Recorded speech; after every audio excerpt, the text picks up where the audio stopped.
Hello students, and welcome back again to our video tutorial. And today in this lecture we are going to discuss about the physiology of digestion.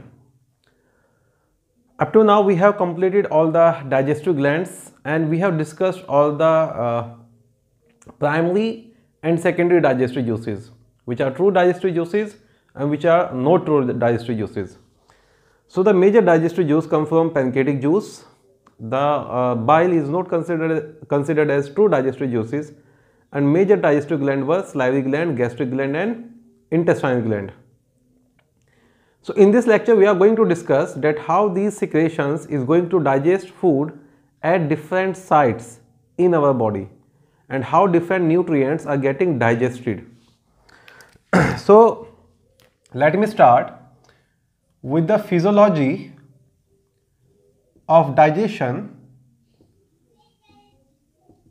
The major site of digestion is intestine, small intestine, and to be very exact that would be the duodenum of small intestine.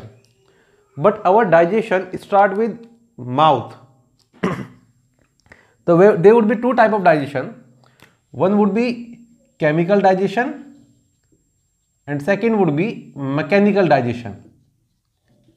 It's worth mentioning here that mechanical digestion do occur in mouth and small intestine.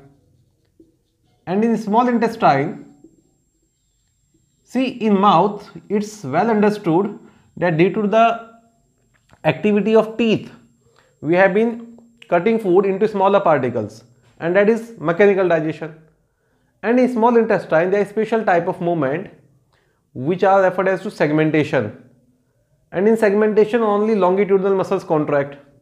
So food is being moving in both direction and it is coming in more contact with mucosa, and there is mechanical digestion of food as well. So small intestine segmentation are a special type of movement rather than peristalsis. They occur in mechanical digestion, and in mouth due to activity of teeth, action of teeth on the food, mechanical digestion do occur. Whereas the chemical digestion, it would be continued in mouth, stomach, small intestine. There is certain digestive activity which also occur in large intestine, and they are referred as to negligible, because in large intestine the colon harbors a lot of bacteria, and those bacteria process our food, and by processing certain vitamins has been produced. So whatever digestive activity occurs in small intestine, that is due to the degradation of bacteria, and we exactly do not call that digestion, we call that processing of food. So major site of digestion would be mouth, stomach and small intestine. Now in a very simplified way, first I will be telling you what are the digestive activities occurring in small intestine, digestive activity occurring in stomach, and eventually what are the digestive activities which have been occurring in small intestine. So starting with mouth, followed by stomach and small intestine, we will be learning three different areas. So let me start with the digestion, process of digestion in mouth. See, whatever food we have been eating, it would be having, the major component of food is starch. Rather than starch, it is having proteins, it is having lipid and it is having nucleic acid.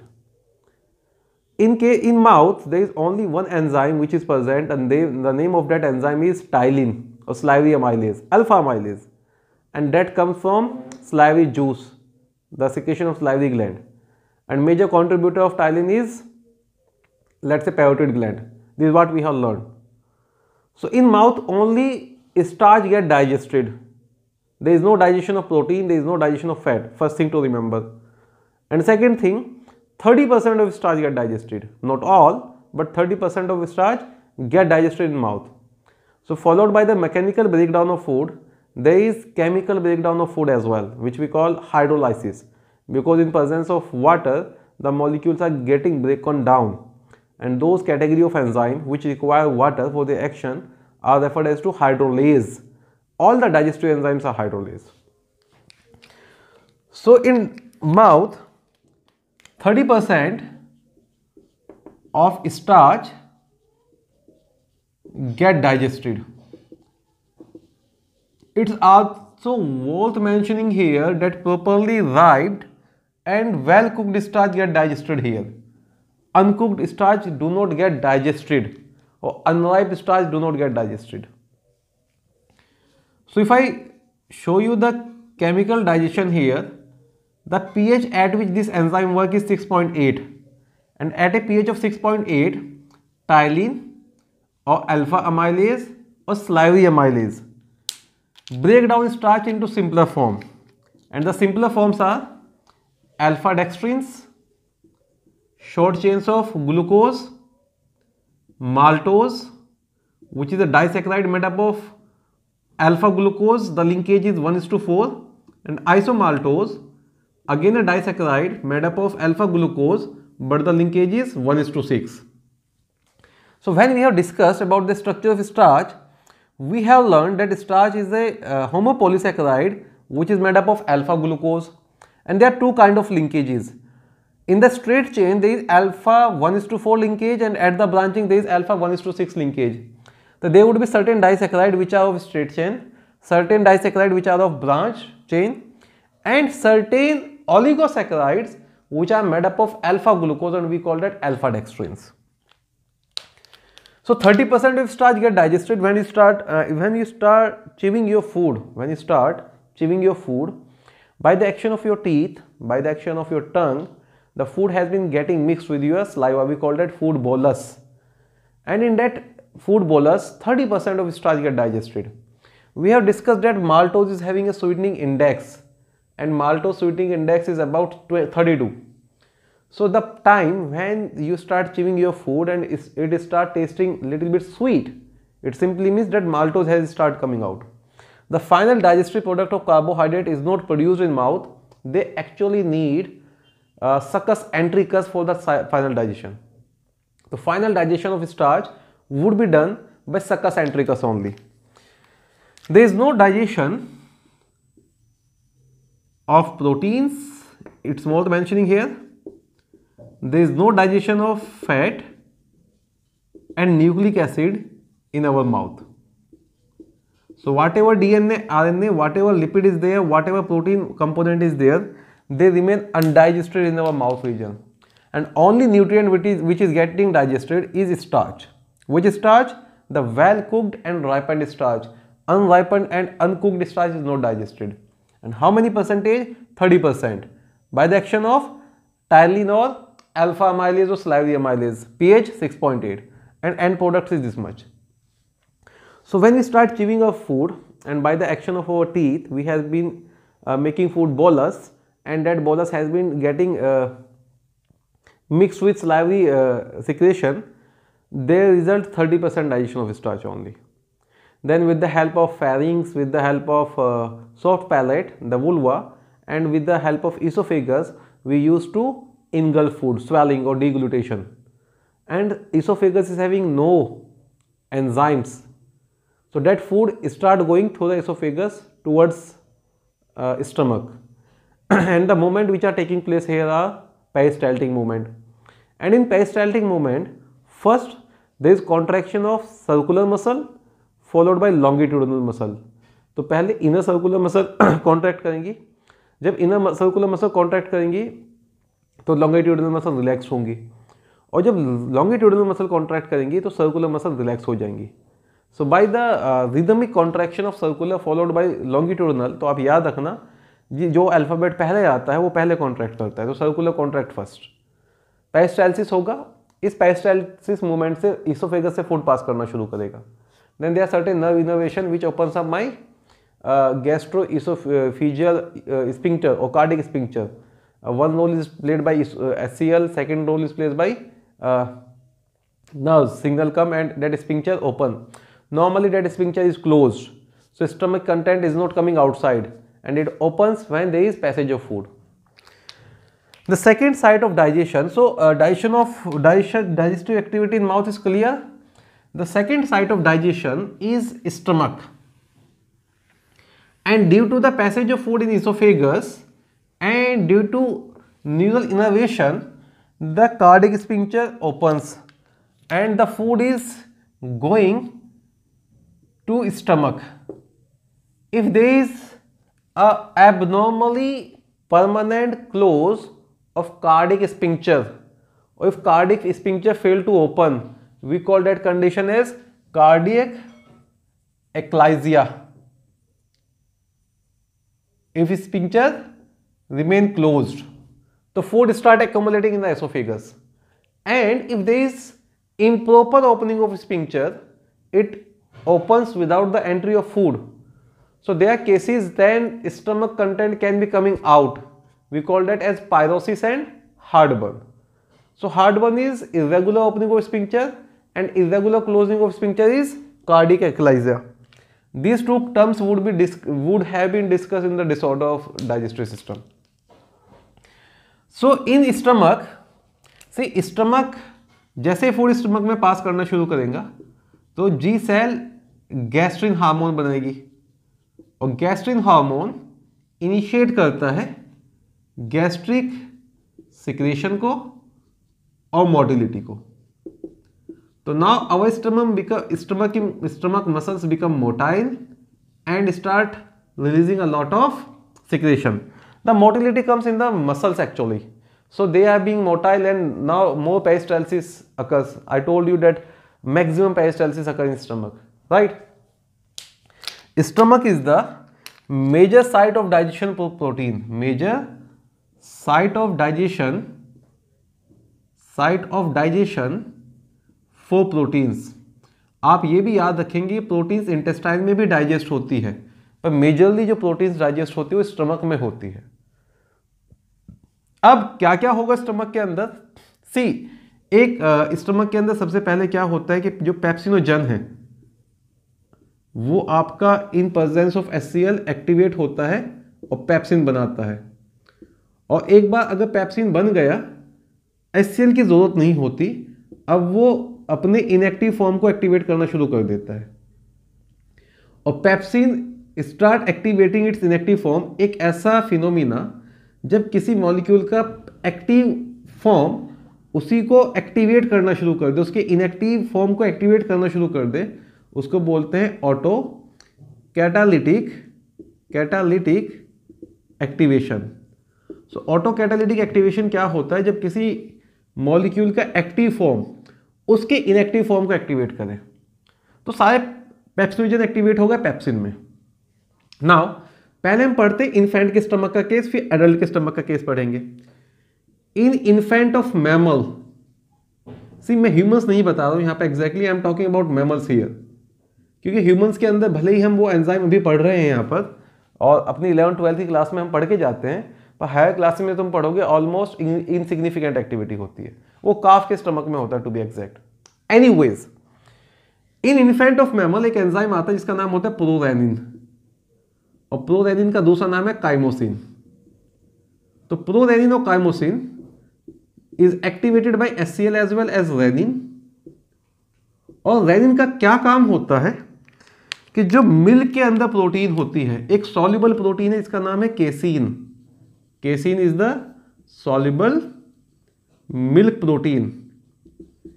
इस soluble milk protein को transform करता है, क्योंकि infants का major diet क्या होता है? Milk. तो इस सॉल्युबल, अब अगर मिल्क को नहीं इनसॉल्युबल बनाया गया तो कुछ देर के बाद वो स्टमक से पास होकर इंटेस्टाइन में चला जाएगा. तो इस सॉल्युबल मिल्क प्रोटीन को ट्रांसफॉर्म करता है इनटू अ इनसॉल्युबल फॉर्म जिसको बोलते हैं पैराकैसिनेट. तो जब किसी प्रोटीन के सॉल्युबल फॉर्म को हम इनसॉल्युबल फॉर्म में ट्रांसफॉर्म करते हैं, इसी को कोएगुलेशन भी कहते हैं, क्लोटिंग भी कहते हैं. अगर आप ब्लड कोगुलेशन को डिफाइन करोगे तो blood coagulation is simply transformation of a soluble fibrinogen into insoluble fibrin. खैर ब्लड कोगुलेशन यहाँ नहीं पढ़ रहे हैं, यहाँ हम मिल्क कोगुलेशन पढ़ रहे हैं. तो जो केसिन एक सॉल्युबल मिल्क प्रोटीन है उसको ट्रांसफॉर्म करता है rennin into paracaseinate with the attachment of calcium ion, जिसको बोले calcium paracaseinate. So this is insoluble protein and that process is known as curdling of milk or milk coagulation or clotting of milk. That process is known as curdling of milk, milk coagulation और milk protein clotting. तो infants के अंदर curdling of milk करता है rennin, adult में यही काम HCl भी करता है, पेप्सिन भी करता है और मेजरली काइमोट्रिप्सिन करता है। सो यहां पे ये भी मेंशन कर देता हूं मैं, in adults curdling of milk is carried by, is done by first HCl, to some extent pepsin, and to major extent is chymotrypsin। जो काइमोट्रिप्सिन होता है मेजरली वो मिल्क कर्डलिंग एंजाइम होता है एडल्ट्स के अंदर, और इन्फेंट के अंदर मेजरली ये काम करता है आपका रेनिन। अगर तीनों में से एक सिलेक्ट करना हो तो आप काइमोट्रिप्सिन ही सिलेक्ट करना बच्चों। तो उसी को आगे बढ़ाते, जो कैल्शियम पैराकेसिनेट बना, जो कैल्शियम पैराकेसिनेट है, कैल्शियम पैराकेसिनेट, उस पे एक्ट करता है pepsin in stomach of infant as well. तो कुछ बच्चों को ये कंसेप्ट होता है कि स्टमक ऑफ इन्फेंट के अंदर रेनिन होता है, पेप्सिन नहीं होता है, वो गलत कंसेप्ट है। तो rennin is there and pepsin is also there. और इस पैराकेसिनेट को जो प्रोटीन उसको डाइजेस्ट करेगा, प्रोटीन के डाइजेस्टिव प्रोडक्ट होते हैं peptone, first stage digestive product जो होते हैं proteose, second stage digestive product and peptide. तो ये काम पेप्सिन कर रहा है, और जितने भी लार्ज प्रोटीन्स हैं एडल्ट्स के अंदर जो मिल्क प्रोटीन नहीं है, उनको भी पेप्सिन ट्रांसफॉर्म कर देता है into peptone, the first stage digestive product proteose, the second stage digestive product and peptides. तो under the influence of pepsin which is endopeptidase, वो एंडोपेप्टाइडेज क्या होते हैं, जो टर्मिनल अमाइनो एसिड को रिमूव नहीं करते हैं। आगे ये भी डिस्कस कर रखा है मैंने इन लेक्चर्स, ठीक है। सो एंडोपेप्टाइडेज वो होते हैं जो टर्मिनल अमाइनो एसिड के अलावा with in the sequence digestion करते हैं। पेप्सिन एक एंडोपेप्टाइडेज है जो पेप्टोन, प्रोटियोज और पेप्टाइड बनाएगा। तो कंप्लीट डाइजेशन भले ही ना हो रहा, but much of the proteins has been digested into simpler form in stomach only. Stomach में फूड कितने वक्त तक रहता है? Answer is about 4 to 5 hours. ठीक है, तो जो स्टमक है, स्टमक का पीएच कैसा होगा? Let's say it is 1.5 to 2। जो स्टमक का पीएच होता है, पेप्सिन कितनी पीएच पे काम करता है? एसिडिक पीएच पे। कितना एसिडिक? 1.5 to 2। अब इस पीएच पे आके जो स्लाइवरी अमाइलेज उसका एक्शन हो जाता है खत्म, और एक्टिविटी ऑफ अमाइलेज बंद हो जाती है, तो कार्बोहाइड्रेट डाइजेशन स्टमक में नहीं होता है।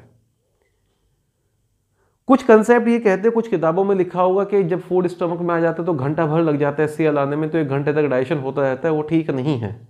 स्टमक का पीएच कभी भी 6.8 नहीं रहता है। ठीक है बच्चों, तो स्टमक में मेजर डाइजेशन होता है प्रोटीन्स का, कार्बोहाइड्रेट डाइजेशन इनसिग्निफिकेंट होता है, और एक और एंजाइम है स्टमक में जिसका नाम है गैस्ट्रिक लाइपेज, और वो प्री इमल्सिफाइड फैट या इमल्सिफाइड फैट को ही डाइजेस्ट करता है, नॉन इमल्सिफाइड फैट को डाइजेस्ट नहीं करता है। तो जो इमल्सिफाइड फैट है, जो मेरी डाइट में 1% ऑफ फैट इज इमल्सिफाइड, उसको डाइजेस्ट कर देगा गैस्ट्रिक लाइपेज। तो एक्टिविटी ऑफ गैस्ट्रिक लाइपेज अगर डिस्कस करें यहाँ पर कि गैस्ट्रिक लाइपेज क्या करता है, लाइपेज वो एंजाइम होते हैं जो फैट को डाइजेस्ट करते हैं। अब डाइट के अंदर much of the fat is non emulsified, माने लार्ज फैट ग्लोब्यूल्स होते हैं, पर डाइट के अंदर तकरीबन 1% फैट वो होता है जो प्री इमल्सिफाइड होता है, जो इमल्सिफाइड फैट होता है। तो action of gastric lipase, action of gastric lipase, तो इसमें I will love to mention about 1% of food have, या 1% of fat is pre-emulsified, about 1% of fat which is present in food is pre-emulsified, 1% of fat in food is emulsified। और ये जो gastric lipase होता है ये emulsified या small fat droplet को digest करता है। तो emulsified fat under the action of gastric lipase it would get converted into, let's say, monoglyceride, fatty acid. They would be the end product. तो stomach में दो चीज डाइजेस्ट होगी, major site of protein digestion stomach, infant के stomach में rennin और pepsin, और adult stomach में ऑल थ्रू द पेप्सिन। जो फर्स्ट स्टेज डाइजेस्टिव प्रोडक्ट होते हैं, किसी प्रोटीन को आपने लेट्स से एक लॉन्ग चेन ऑफ प्रोटीन से डाइजेशन किया, तो ये जो प्रोडक्ट बनेंगे इनके लिए वर्ड यूज करेंगे peptone. These are large protein polypeptide chain. Second stage digestion product जब किया तो इसके लिए वर्ड यूज करेंगे प्रोटीओज, और फिर आगे जो जो बनेंगे उसके लिए वर्ड यूज करते हैं पेप्टाइड्स। ठीक है बच्चे। नाउ तो स्टमक के अंदर major protein digestion and little bit amount of fat is also digested and that fat is emulsified fat under the action of gastric lipase it happen. तो इस चर्निंग मसल्स जो होते हैं स्टमक के, वो आपका फूड को मिक्स करते रहते हैं विद द गैस्ट्रिक जूस, और 4-5 घंटे फूड रहेगा आपका स्टमक के अंदर, और जो भी वो 30% डाइजेस्टेड स्टार्च आया था, 70% अनडाइजेस्टेड है, जो भी फैट है, जो भी न्यूक्लिक एसिड है, या जो भी ये सेमी डाइजेस्टेड प्रोटीन है, वो with from pyloric sphincter intestine में जाना शुरू कर देंगे। और पाइलोरिक स्पिंक्टर कुछ देर के बाद खुलता रहता है, ओपन बंद होता रहता है। तो कुछ फूड पास होगा, फिर बंद हो जाएगा, फिर पास होगा, फिर बंद हो जाएगा। तो ऐसा भी नहीं एकदम से सारा फूड इंटेस्टाइन में चला जाता है, स्टमक खाली हो गया। अदरवाइज फिर आपको you start feeling very hungry, चूहे खोदने शुरू हो जाते हैं। ठीक है, वो चर्निंग मसल के जो मूवमेंट है वो पेनफुल हो जाते हैं आपके। अब इंटेस्टाइन जो फूड को रिसीव करता है वो पहले अपने आप को प्रिपेयर करता है, क्योंकि एसिडिक कंटेंट आने वाला है, तो हाईली अल्कलाइन इन्वायरमेंट चाहिए। तो इंटेस्टाइन अपनी प्रिपरेशन में क्या करेगा कि उधर से ब्रूनस ग्लैंड का सिक्रेशन मंगा लेगा। ब्रूनस ग्लैंड के जो सिक्रेशन है वो आपका अल्कलाइन कर देते हैं, इधर से आपका बाइल आ जाएगा, पैनकेटिक जूस आ जाएगा, वो सारा अल्कलाइन करते हैं और इंटेस्टाइन जूस आना शुरू हो जाएगा। नेक्स्ट पढ़ते हैं, और final site of digestion would be small intestine. और स्मॉल इंटेस्टाइन का जो ड्यूडेनम वाला पार्ट होता है, नेचर ने उसको सबसे ज़्यादा वाइड बनाया है, वहाँ पे ज़्यादा सारी डाइजेस्टिव एक्टिविटी वहीं पर होती है, मेजॉरिटी ऑफ देम, और ज़्यादा एब्जॉर्प्शन होता है जेजुनम में जाके। ठीक है। So next site of digestion और final site of digestion would be small intestine। और small intestine के अंदर क्या क्या डाइजेस्ट होता है वो पढ़ लेते हैं।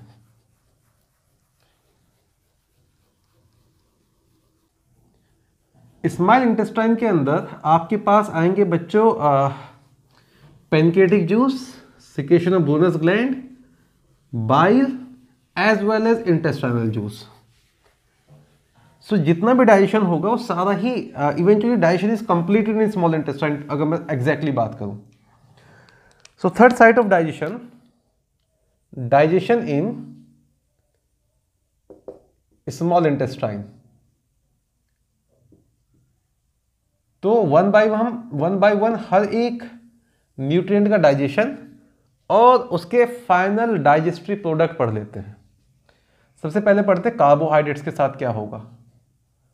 अब जो 70% कार्बोहाइड्रेट है वो अभी भी स्टार्च है, और उसके ऊपर एक्ट करता है amylopsin. Amylopsin is pancreatic amylase, और पैनक्रिएटिक अमाइलेज और अमाइलॉप्सिन इसको फिर से ब्रेक डाउन कर देगा alpha dextrins plus maltose plus isomaltose. अब आएगा रोल इंटेस्टाइनल जूस का। There would be enzyme from intestinal juice, and from intestinal juice specific disaccharidase आते हैं।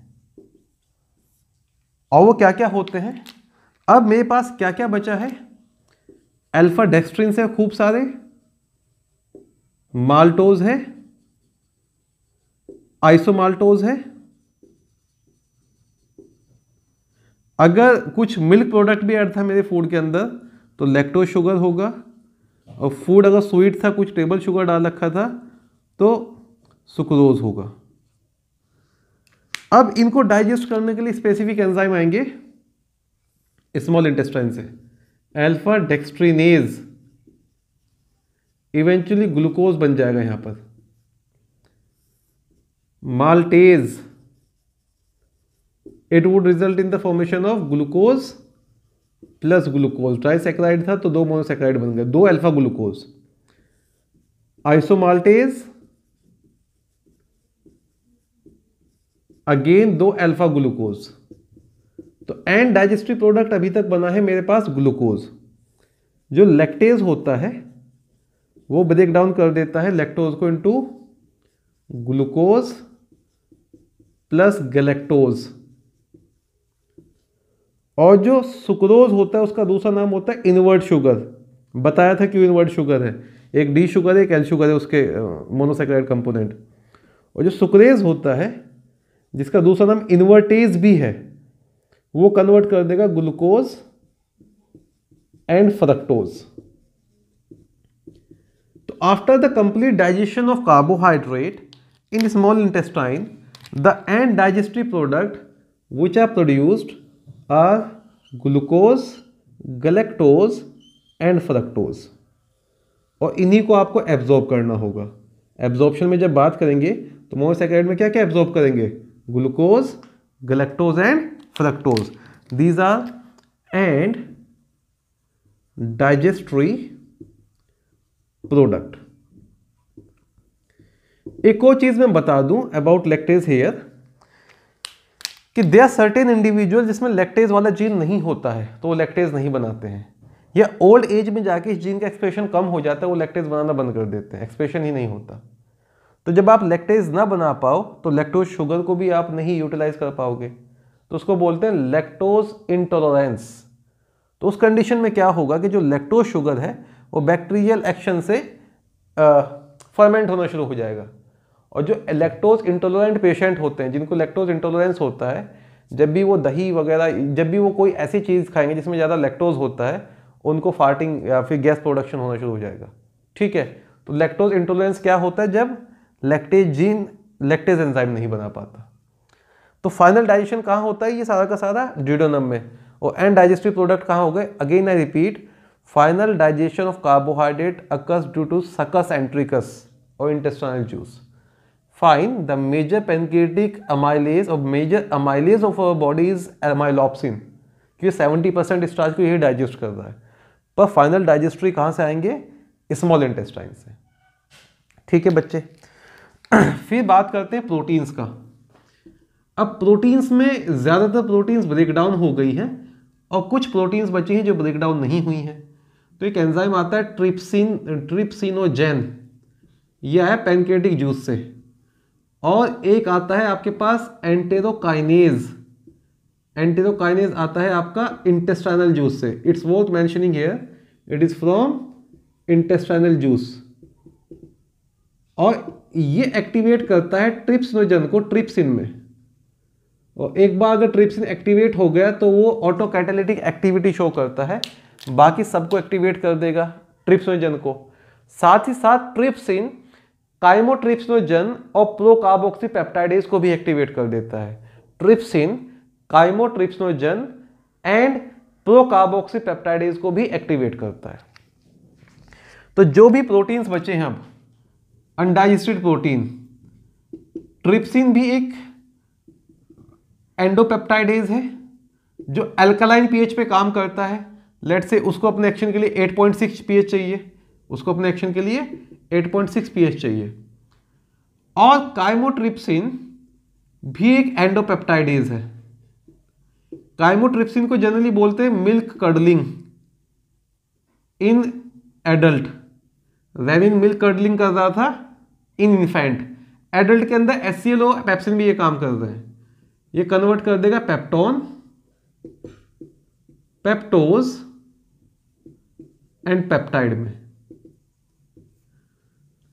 अब जो भी ये प्रोडक्ट बचे हैं प्रोटीन डाइजेशन के, पेप्टोन्स, पेप्टोज और पेप्टाइड जो बचे हैं, उसमें कुछ एंजाइम पैनक्रियाटिक जूस के, कौन सा एंजाइम, कार्बोक्सीपेप्टाइडेज, ये आपका C टर्मिनल से अमाइनो एसिड हटाना शुरू करेगा।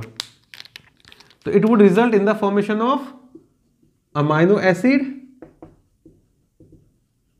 प्लस लेट्स से di and tripeptide, di and tripeptide. Peptide. फिर एक एंजाइम आएगा आपका इंटेस्टाइनल जूस से जो एन टर्मिनल से हटाएगा amino peptidase, and it would also make amino acid plus di and tripeptide, it's tripeptide. और फिर फाइनली जो डाईपेप्टाइड्स हैं और ट्राईपेप्टाइड्स हैं, टू बी एग्जैक्ट मैं ज्यादा बात करूंगा डाईपेप्टाइड्स की, डाईपेप्टाइड ज्यादा बनते हैं। ट्राईपेप्टाइड इज आल्सो देयर, कुछ तो डाइजेस्ट हो ही नहीं पाते, एंड्रोसाइड बाद में डाइजेस्ट करती है, पर हम अभी वो नहीं पढ़ रहे। जो डाईपेप्टाइडेज है फ्रॉम इंटेस्टाइनल जूस, वो डाइजेस्ट करके बना लेगा इवेंचुअली अमाइनो एसिड। तो end digestory product of protein क्या होते हैं? Amino acid. और इंटेस्टाइन के अंदर trypsin, chymotrypsin, carboxypeptidase, amino peptidase and dipeptidase के एक्शन से क्या बन जाते हैं? Amino acid. सो प्रोटीन के डाइजेशन के बाद आपको क्या एब्जॉर्ब करना होगा? Amino acid. थर्ड जो न्यूट्रिएंट है that is your fat.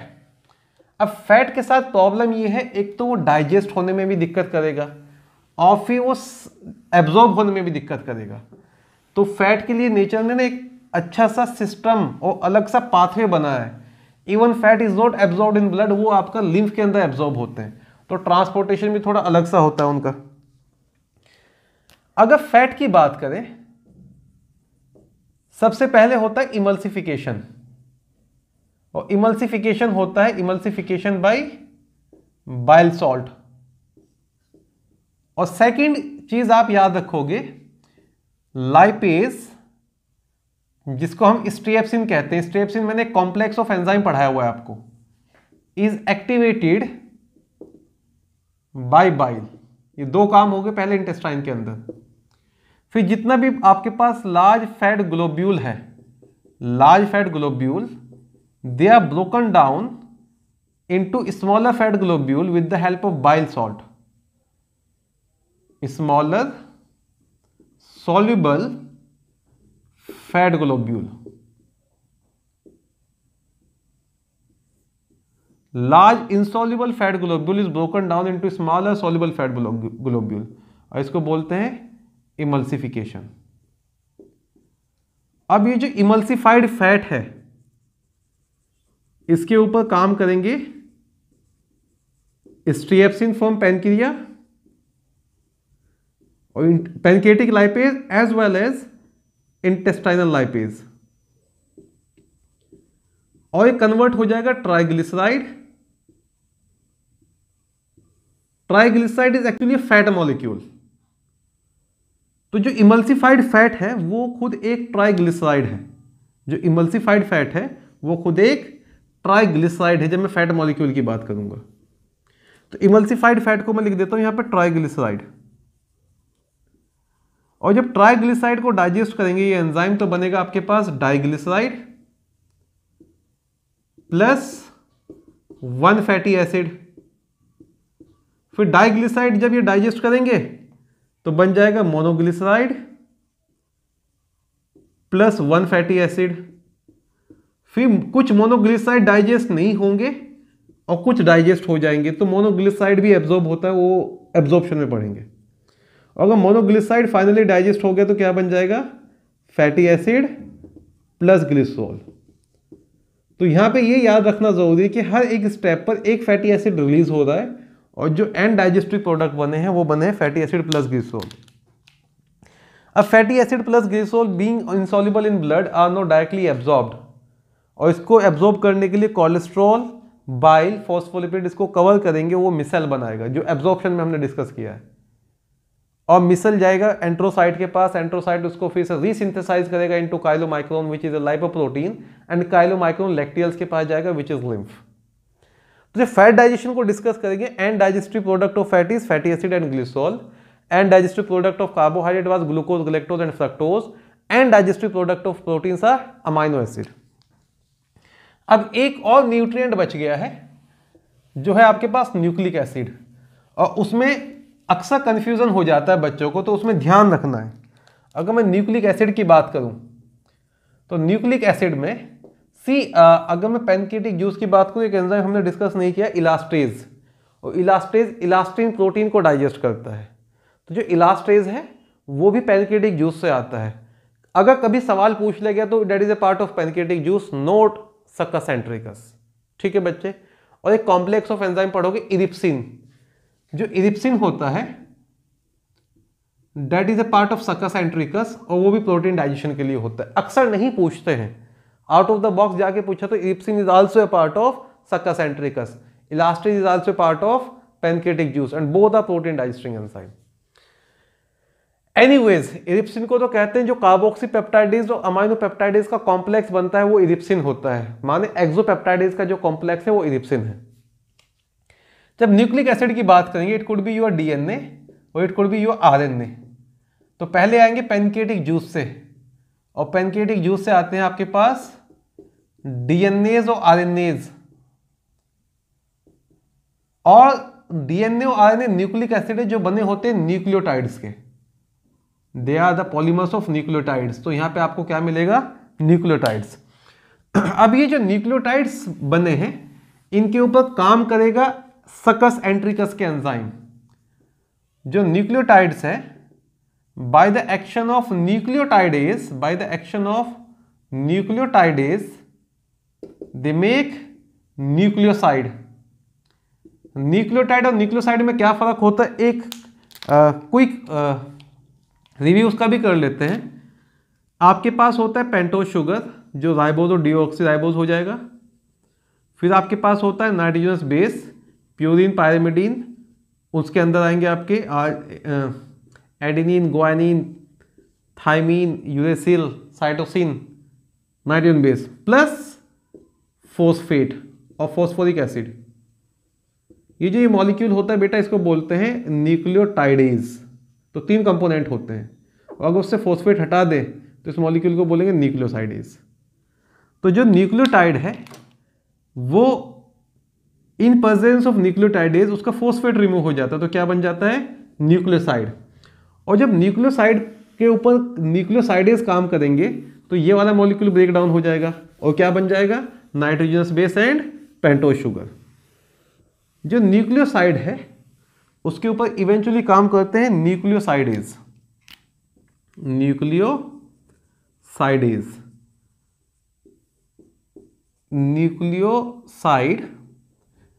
Is eventually digested by nucleosidase, और वो बन जाते हैं आपके पास पेंटोज शुगर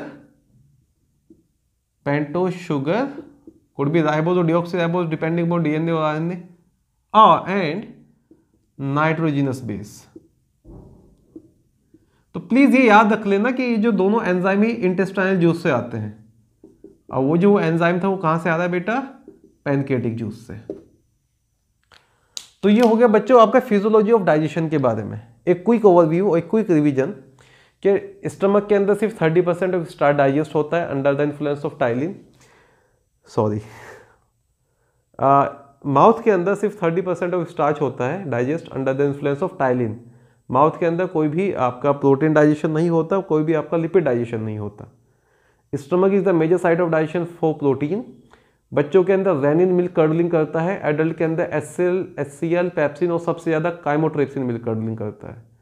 स्टमक में फूड 4 से 5 घंटे रहता है, प्रोटीन डाइजेस्ट हो जाते हैं, मेजोरिटी ऑफ प्रोटीन डाइजेस्ट हो जाते हैं। 1% इमल्सिफाइड फैट भी डाइजेस्ट होता है स्टमक में with the action of gastric lipase. Intestine major site of digestion है, वहाँ पे pancreatic juice, bile juice and intestine juice और सक्कस एंट्रिकस काम करेंगे। पैनकेटिक जूस का जो ट्रिप्सिनोजन है वो इंटेस्टाइनल जूस के एंटेरोकाइनेज से एक्टिवेट होता है। पैनकेटिक जूस में जो स्ट्रेप्सिन है वो मेजर फैट डाइजेस्टिंग एंजाइम है, जो डीएनएज और आरएनएज वो major nucleic acid digesting enzyme है, और जो अमाइलोप्सिन है वो मेजर कार्बोहाइड्रेट डाइजेस्टिंग एंजाइम है। जो and product of carbohydrate digestion बनेंगे वो बनेंगे इंटेस्टाइनल जूस के एक्शन से।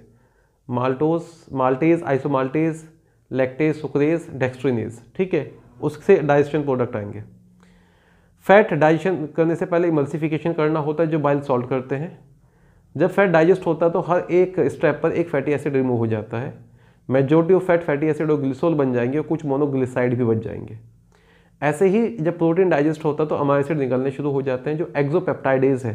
3 एक्सोपेप्टाइडेज होते हैं, कार्बोक्सीपेप्टाइडेज जो सी टर्मिनल पे से अमीनो एसिड रिमूव करेगा, अमीनो पेप्टाइडेज जो एन टर्मिनल से अमीनो एसिड रिमूव करेगा, एंड डाइपेप्टाइडेज जो डाइपेप्टाइड को डाइजेस्ट करेगा।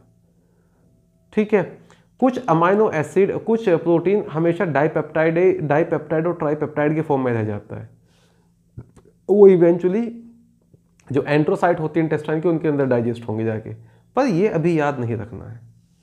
देन डीएनए आरएनए का डाइजेशन और and digestive product is nitrogen base and pentose sugar.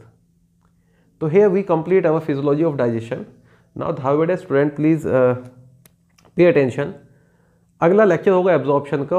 आगे से जितने भी लेक्चर्स है वो पहले ही अपलोडेड हैं, तो मैं प्लेलिस्ट बना देता हूँ अभी ये लेक्चर अपलोड करने के बाद, और आप इंश्योर करें कि जो लेक्चर आपने देख लिए जो नहीं देखे हैं। ठीक है, कल एग्जाम है और मुझे लगता है कि एनसीईआरटी लेवल तक आपको बेसिक नॉलेज पहले से ही होता है, 10th में पढ़ के आते हो इतना, so don't worry, but ensure me कि आप सब कंप्लीट करेंगे because we are preparing for NEET. ठीक है, अभी अगला एग्जाम हमारा आई गेस रिवीजन एग्जाम होगा।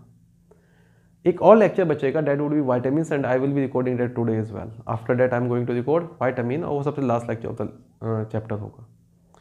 तो this is all for this lecture. I hope things are well explained and that is clear to you. Take care, stay safe, class is dismissed.